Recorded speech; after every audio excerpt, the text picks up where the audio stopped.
दर्शक बंधु आमे अच्छु आज बियरपांगा ग्राम रे जहाँकि कंधमाल जिला घुदेगिरी ब्लॉक अंतर्गत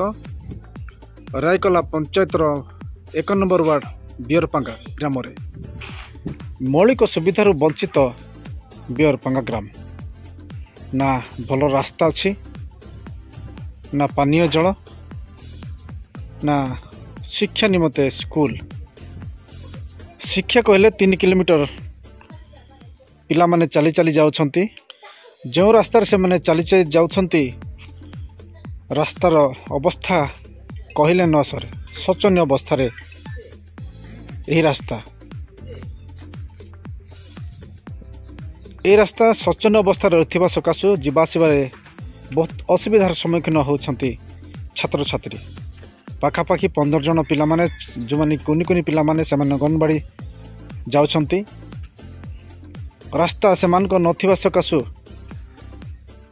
मेडिकल स्वास्थ्य नाइ नथिबा असुविधार सम्मुखीन मध्य होथिबा प्रकाश करिसंती। पानीय जल कहले आपण माने छवि देखंतु एही स्थान रे गोटे मात्र नलकूप जो स्थान रे सोलार द्वारा मोटर फिटिंग कर जायछि एवं ओवरहेड टैंक माध्यम रे से मानकु पानीय जल जोगाण कर जाउछि किंतु जेतेबेले से माने खरा पाउना बा छाई होछि ए सोलार लाइट आउ सप्लाई दो नाही जे पावर आसु नाही जार फल पानी मध्य झिकुनी एपर अवस्था रे सेमान निमंते गोटे मात्र भरोसा नाला पानी ए ग्राम रे पाखापाखि 250 रु 300 लोक माने बसवास करुछंती 30 रु 40 घर ए स्थान रही अछि।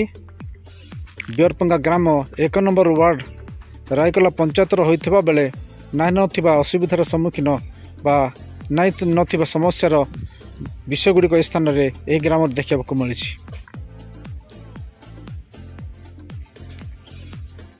दर्शक बंधु टिकिनिकी खबर अधिक अपडेट पाई